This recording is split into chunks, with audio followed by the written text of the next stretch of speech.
ಒಬ್ಳು ವಿದ್ಯಾವಂತೆ ಆದ್ರೆ ಇಡೀ ಒಂದು ಶಾಲೆಯೇ ತೆರೆದಂತೆ ಅಂತ ಒಂದು ಮಾತು ಕೂಡ ಇದೆ.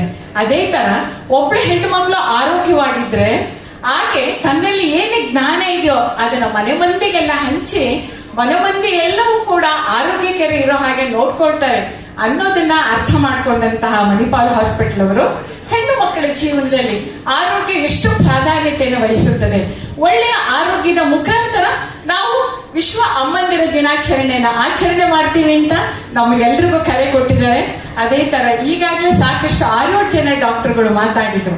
ಅವರವರ ಕಾರ್ಯಕ್ಷೇತ್ರಕ್ಕೆ ಫಿಸಿಷಿಯನ್ ಇರ್ಬೋದು, ಹೆಣ್ಣು ಮಕ್ಕಳ ಡಾಕ್ಟರ್ ಇರ್ಬೋದು, ಏನೇನು ನೀವು ಕುಂದುಕೊರತೆಗಳನ್ನ ಫೇಸ್ ಮಾಡ್ತೀರಾ, ಎದುರಿಸ್ತೀರಾ, ಅದಕ್ಕೆ ಸೂಕ್ತ ಸಲಹೆಗಳು ನಮ್ಮಲ್ಲಿ ಕೂಡ ಇದೆ. ಅಂದ್ರೆ ಈಗ ನಾವು ಏನೇ ಆಗ್ಲಿ ಡಾಕ್ಟರ್ ಹತ್ರ ಹೋಗ್ಬೇಕಾದ್ರೆ ಸ್ವಲ್ಪ ಹಿಂಜರಿಕೆ, ಅಂದ್ರೆ ಅವರು ಹೇಗ್ ಮಾತಾಡ್ತಾರೆ, ನನ್ನಲ್ಲಿರೋ ಎಲ್ಲಾ ಅನುಮಾನಗಳಿಗೆ ಅವರು ಪರಿಹಾರ ಕೊಡ್ತಾರ, ತುಂಬಾ ಹೊತ್ತು ನಮ್ ಜೊತೆ ಟೈಮ್ ಸ್ಪೆಂಡ್ ಮಾಡ್ತಾರ ಅನ್ನೋದು ಪ್ರತಿಯೊಬ್ಬರ ಮನಸ್ಸಲ್ಲಿ ಒಂದಿರುತ್ತೆ. ಇದೆಲ್ಲವನ್ನ ನೋಡ್ಕೊಂಡಾಗ ನನಗೆ ಅನಿಸ್ತು, ನಾವ್ ಏನೇ ಸಮಸ್ಯೆಗಳಿದ್ದು ಇಲ್ಲಿಗೆ ಬಂದ್ರೆ ನಾವು ಕೂಡ ನಿಮ್ಮ ಕಾರ್ಯಕ್ರಮಗಳಿಗೆ ನಾವು ಬಂದಿದ್ವಿ, ನಮ್ಮ ಆರೋಗ್ಯದಲ್ಲಿ ಈ ತರ ಏರುಪೇರಾಗಿದೆ ಅಂದ್ರೆ ಸಮಾಧಾನವಾಗಿ ಅವರು ನಮ್ಮ ಸಮಸ್ಯೆಗಳನ್ನ ಪರಿಹರಿಸಬಲ್ಲರು ಅನ್ನೋ ಒಂದು ಆತ್ಮವಿಶ್ವಾಸವನ್ನು ಅವರು ನಮಗೆ ಕೊಡುವುದರ ಮುಖಾಂತರ ಅಮ್ಮನ ದಿನಾಚರಣೆಯನ್ನ ಅವರು ಆಚರಣೆ ಮಾಡ್ತಿದ್ದಾರೆ. ಇದಕ್ಕೆಲ್ಲ ನಾವೇ ಸಾಕ್ಷಿ. ಅಮ್ಮನ ಬಗ್ಗೆ ಎಷ್ಟು ಹೇಳಿದ್ರು ಸಾಕು. ನೀವು ಎಲ್ಲಿಗೆ ಹೋಗ್ತಾ ಇದ್ದೀರಾ? ನಾನ್ ನಮ್ಮ ಅಮ್ಮನ ಮನೆಗೆ ಹೋಗ್ತಾ ಇದ್ದೀನಿ. ಮಾತನ್ನು ನೋಡಿ, ನನ್ನ ಮನೆ ಎಷ್ಟೇ ದೊಡ್ಡದಿರ್ಲಿ, ನನ್ನ ಹತ್ರ ಎಷ್ಟೇ ಕಾರಿರ್ಲಿ, ಆದ್ರೆ ನಮ್ಮ ಅಮ್ಮನ ಮನೆ ಪುಟ್ಟ ಮನೆ ಇರ್ಲಿ, ಪುಟ್ಟ ಗುಡಿಸಲಿರ್ಲಿ, ಹಳ್ಳಿ ಇರ್ಲಿ, ನಾನು ಅಮ್ಮನ ಮನೆಗೆ ಹೋಗ್ತಾ ಇದ್ದೀನಿ. ಆ ಅಮ್ಮ ಅನ್ನೋ ಒಂದು ಪದ, ಒಂದು ಜೇನು, ಅದ್ ಹೇಳ್ತಾ ಇದ್ದಾಗ ಮನಸ್ಸಲ್ಲಿ ಖುಷಿ. ಅಬ್ಬಾ, ನಮ್ಮ ಅಮ್ಮನ ಮನೆಗೆ ಹೋಗ್ತಾ ಇದ್ದೀನಿ, ಅಮ್ಮನ ಮುಖ ನೋಡಿದ್ರ, ಇದು ನಮ್ಮ ಅಮ್ಮ ಅಂದ್ರೆ ಅಮ್ಮ ಅನ್ನೋದು ನಮ್ಮಲ್ಲಿ ಎಷ್ಟು ಒಂದು ಸ್ಫೂರ್ತಿ ತರುತ್ತೆ. ಆಕಾಶದಷ್ಟು ಎತ್ತರ ಆಕೆ, ಭೂಮಿ ಎಷ್ಟು ಆಗಲ್ಲ, ಅಂತದ್ರ ಬಗ್ಗೆ ನಾವು ಎಷ್ಟು ಮಾತು ಹೇಳಿದ್ರು ಕಮ್ಮಿನೇ. ಆದ್ರೆ ನಾನು ಹೇಳೋ ಒಂದು ಕವನ, ನಾನು ಅರ್ಧ ಗಂಟೆ ಮಾತಾಡಿದ್ರು ಒಂದೇ, ಆ ಕವನದಲ್ಲಿ ಎಲ್ಲವನ್ನ ಹೇಳಿದ್ದಾರೆ. ಅಂತಹ ಒಂದು ಕವನದ ಮುಖಾಂತರ ನಾನು ಅಮ್ಮಂದಿರ ದಿನಾಚರಣೆನ ಆಚರಣೆ ಮಾಡ್ತೀನಿ. ನನ್ನ ಕವನವನ್ನ ಕೇಳಲಿಕ್ಕೆ ನೀವೆಲ್ಲ ಗೆಳತಿಯರಿದ್ದೀರಾ, ಅದು ಸಂತೋಷ. ಯಾಕಂದ್ರೆ ನಾವ್ ಏನೇ ಒಂದು ಹೇಳುವಾಗ ನಮ್ಮ ಎದುರಿಗೆ ಸಭಿಕರಿರ್ಬೇಕು, ನಮ್ಮ ಸಮಾನ ವಯಸ್ಕರಿರ್ಬೇಕು. ಅವಾಗ ನಮ್ಮ ಮನಸ್ಸಿಗೆ ಅದಕ್ಕೆ ಅರ್ಥ, ಖುಷಿ, ನಾವು ಕೂಡ ಹೇಳಿದಕ್ಕೆ ಒಂದು ಬೆಲೆ ಇರುತ್ತೆ. ಇದು ಒಂದು ಅಮ್ಮನ ಕವನ.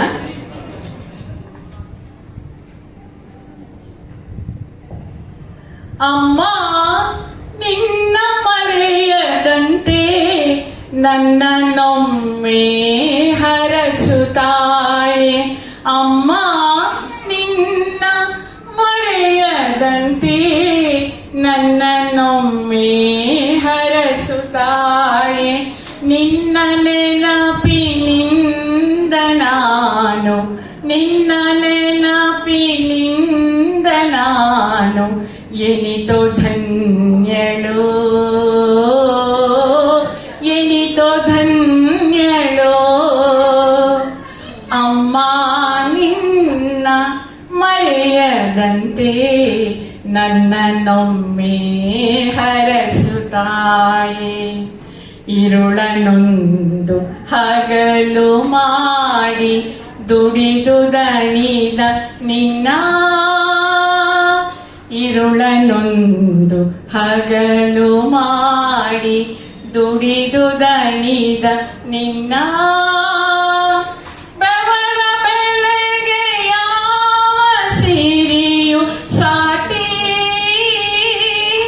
ಬೆವರ ಬೆಳೆಗೆ ಯಾವ ಸಿರಿಯು ಸಾಟಿ, ನೀನೆ ದೇವರು, ನೀನೆ ದೇವರು,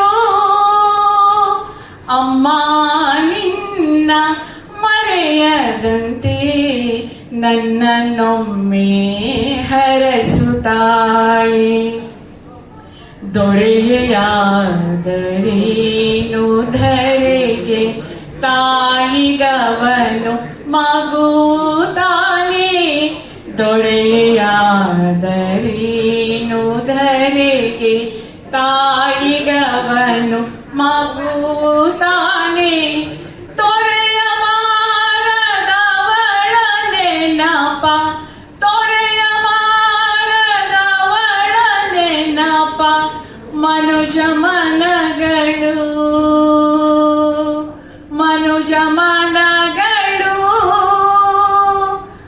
ಅಮ್ಮ ನಿನ್ನ ಮರೆಯದಂತೆ ನನ್ನನ್ನೊಮ್ಮೆ ಹರಸು ತಾಯಿ. ತಾಯಿ ಋಣವು ತೀರಲುಂಟೆ ಜಾಣತನದ ಮಾತಿನಲ್ಲಿ. ತಾಯಿ ಋಣವು ತೀರಲುಂಟೆ ಜಾಣತನದ ಮಾತಿನಲ್ಲಿ. ಜನುಮನೂರು ಸಾಲದಮ್ಮ, ಜನುಮನೂರು ಸಾಲದಮ್ಮ ನಿನ್ನ ಜಪಿಸಲು, ನಿನ್ನ ಜಪಿಸಲು. ಅಮ್ಮ ನಿನ್ನ ಮರೆಯದಂತೆ ನನ್ನನ್ನೊಮ್ಮೆ ಹರಸು ತಾಯಿ. ನಿನ್ನ ನೆನಪಿನಿಂದ ನಾನು ಎನಿತೋ ಧನ್ಯಳು, ಎನಿತೋ ಧನ್ಯಳು. ಅಮ್ಮ ನಿನ್ನ ಮರೆಯದಂತೆ ನನ್ನನ್ನೊಮ್ಮೆ ಹರಸು ತಾಯಿ. ವಂದನೆಗಳು.